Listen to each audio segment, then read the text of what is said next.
वंदे मातरम। मेरे प्यारे देशवासियों, विभाजन विभीषिका का यह दूसरा एपिसोड प्रस्तुत कर रहे हैं। यह कहानी है उस परिवार की जो कि 1947 में भारत विभाजन के समय लाहौर से उजड़कर प्रयागराज पहुँचे थे। स्वर्गीय करमचंद बहल जी की पौत्री और स्वर्गीय प्रेम सागर बहल जी की पुत्री श्रीमती कंचन सचदेवा जी से सुनिए मर्म स्पर्शी उनके पूर्वजों की विभाजन की दुश्वारियाँ। लाहौर से खाली हाथ मात्र 3 कपड़ों में प्रयागराज पहुँचे, जीवन से संघर्ष किया, मेहनत की और अपने आप को स्थापित किया। मेरा नाम कंचन सचदेवा है और इस पार्टीशन के बारे में मैं कुछ बातें कहना चाहती हूँ। जो देश का बंटवारा हुआ वो एक बहुत ही दर्दनाक और बहुत विभत्स एक घटना थी। जिन लोगों ने उन चीज़ों को उस समय फेस किया वो किस तरीके का दर्दनाक थी वो उन्होंने बताया। मेरे माता पिता जो है, मेरे पिताजी लाहौर से अपने माता पिता के साथ आए थे। मेरे दादाजी का नाम श्री करमचंद बहल था और दादी जी का लाजवंती बहल था। तो वो लाहौर में सीडीए पेंशन का ऑफिस था, मेरे दादाजी उसी में नौकरी करते थे। तो जब बहुत देर तक ये पार्टीशन लड़ाई के समय ये पता नहीं चल पा रहा था कि लाहौर भारत में रहेगा कि पाकिस्तान में जाएगा, पर जब बाद में ये डिसाइड हुआ तो दादाजी ने मेरी दादी से कहा कि अब हमें यहाँ से चलना पड़ेगा। तो दादी ने कहा कि सल्तनत जो बदलती है, राजा बदलते हैं, कभी प्रजा थोड़ी बदलती है। उन्होंने कहा नहीं, अब हम यहाँ नहीं रह सकते, यहाँ सिर्फ मुसलमान रहेंगे। और तब तक कत्लेआम पूरा फैल चुका था, डरते हुए कि अब कैसे निकलें, कैसे भागें। तब सेना के किसी वाहन में उनको शरण मिली और उसकी तरह बड़ी मुश्किलों से किसी तरह अमृतसर पहुंचे। वहां से फिर इन लोगों ने आगे का रास्ता ढूंढा, लेकिन वो वही जर्नी भी इतनी कष्टकारी, इतनी मुश्किल थी। हर तरफ लाशें, लोगों की चीखें, रोते हुए, कोई भूख से, कोई परेशानी से, किसी के बच्चे बिछड़ गए, किसी की औरत, और हमारे दादा दादी भी अपने कुछ भी ला नहीं पाए क्योंकि जान ही बच जाए यही था बस, कि किसी तरह रास्ते में पीने का पानी, खाना कुछ नहीं, जो हाथ साथ में भुने चने और मक्की के दाने भुने हुए, यही एक सहारा था। ना उस जमाने में ऐसा तो था नहीं कहीं कुछ मिल जाएगा। और वो दर्दनाक की बैलगाड़ियां तो भरी हुई, ट्रेनें तो भरी हुई, बस चीखें पुकार, कुएं के कुएं लाशों से पटे हुए थे। पीने का पानी कहाँ से मिलता? पीने के लिए जा रहे हैं तो देख रहे हैं कुओं में भी खून, जहां देखो वहां रुकने का साहस नहीं था कि किसी प्रकार ये समय कटे और हम भारत की सीमा में पहुंच जाएं। भारत की सीमा में आने के बाद फिर जब ये दफ्तर लाहौर से पहुंचा इलाहाबाद, तो मेरे पिताजी भी उन सब अपने भाई बहनों के साथ आए। मेरे ताऊ जी वहाँ नौकरी करते थे, उनकी नौकरी चली गई। मेरे फूफा जी भी नौकरी करते थे लाहौर में, उनकी भी चली गई।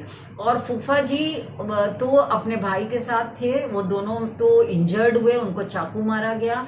उनके वहाँ पर ओम लिखा था, उनका नाम लिखा था। वो लोग उसको छुपाने के लिए उन्होंने जला दिया था उतने हिस्से को, कि इसको नहीं तो फफोले पड़ जाए, हमारा नाम दिखेगा तो पता चल जाएगा कि हम हिंदू हैं और हो सकता है हम जिंदा बचे ही ना। उनको भी चाकू मार के फेंक दिया गया था, ये सोच के कि मर गए। बाद में आने वाला किसी दल था हिंदुओं का, उन्होंने निकाला, उनको ट्रीटमेंट दिया। बहुत दुर्दशा के साथ वो लोग, नौकरी छूट गई, कोई काम नहीं, कोई रोजगार नहीं, और बुआ जी कपड़े सिलती रहीं।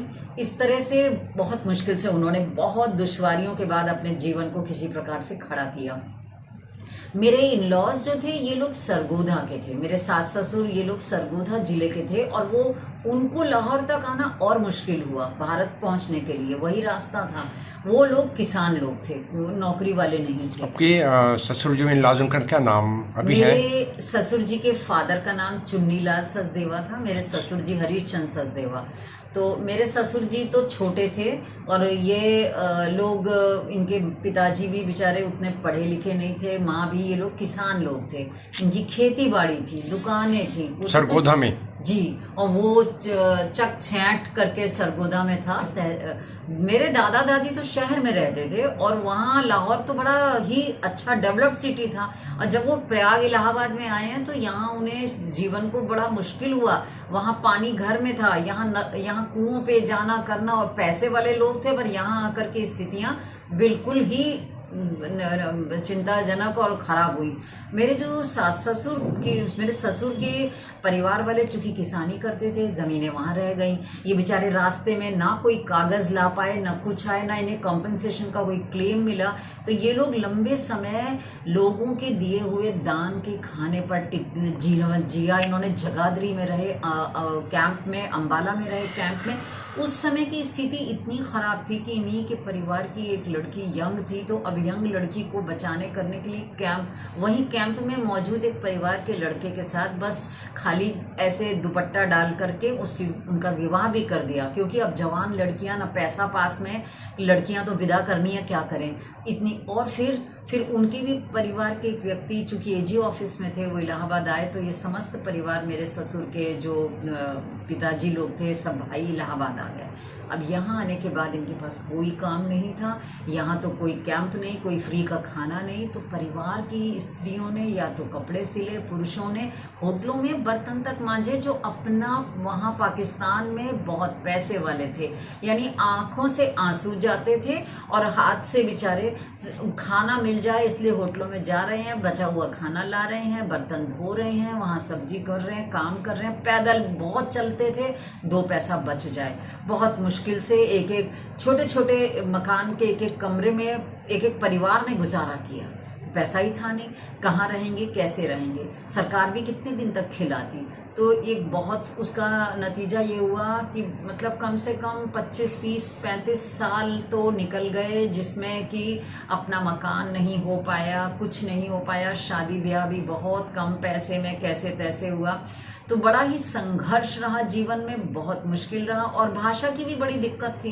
पाकिस्तान में जो लड़के पढ़ रहे थे वहाँ उनका माध्यम उर्दू था, जब इलाहाबाद आए तो यहाँ का हिंदी का माध्यम बहुत ये भी एक बहुत बड़ी मतलब बच्चों को बड़ी अतिरिक्त मेहनत। और उन हालातों में जब पैसा नहीं है पास में, किताबें किससे पूछें, किससे खरीदें, किसी को जानते नहीं लोग, बस जो वहाँ से लोग आए हुए थे वही आपस में जो सहयोग था लोकल लेवल पे धीरे धीरे ही लोगों ने अपनाया हम पंजाबियों को।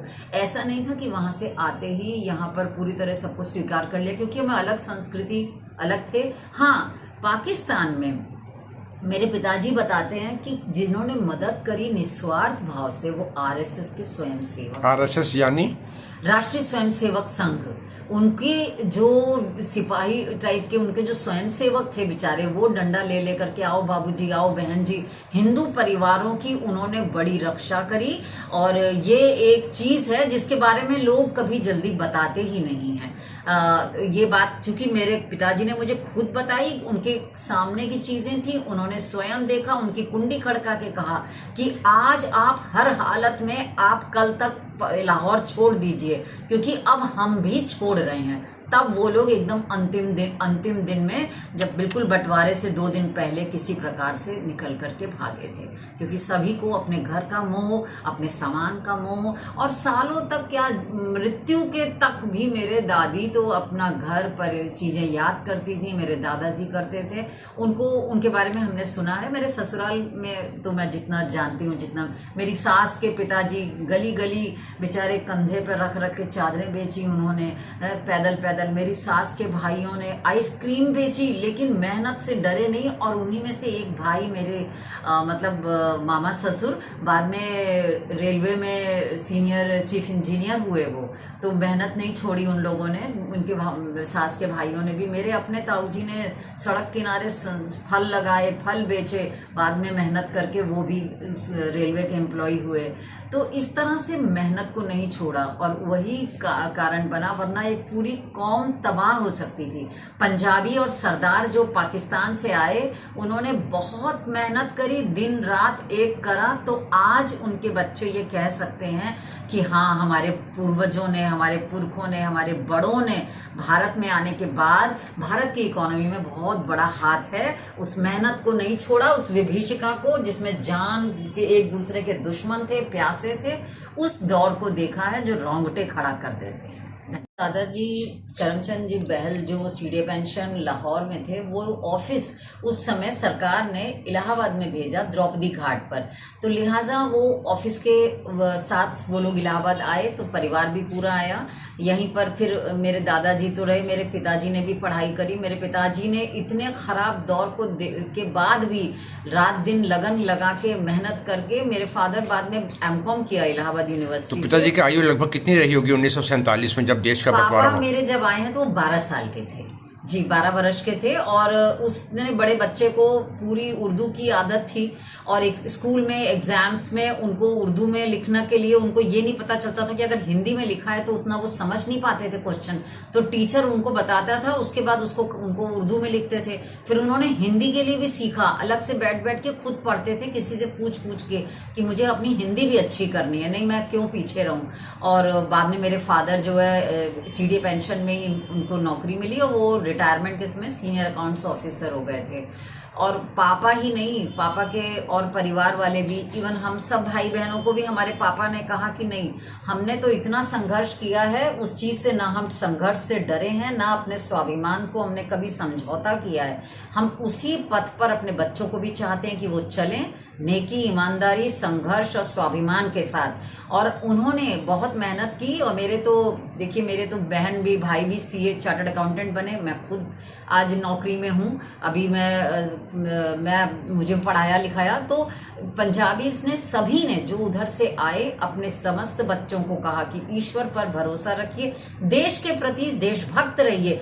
उसी का नतीजा था। मेरे पिताजी ने शायरी और कविता की, तो उनकी कविताओं में लोगों ने कहा कि आपकी कविताओं में देश पर बहुत है। तो उन्होंने कहा क्योंकि मैंने देश के बंटवारे के दर्द को अपनी आंखों से देखा है, रूह से महसूस किया है। मैंने खुद उस विभीषिका से हम निकले हैं, पूरे रास्ते पूरा रातों दिन हम सिर्फ ईश्वर का स्मरण करते थे, क्योंकि सच तो ये है कि उन लोगों को बचाने के लिए वहां कोई नहीं था। जिन लोगों ने इस त्रासदी को झेला, सिर्फ एक ईश्वर का सहारा था और उसी पे भरोसा था। बाकी कोई किसी भी प्रकार की पॉलिटिकली कहीं कोई सपोर्ट नहीं था किसी को।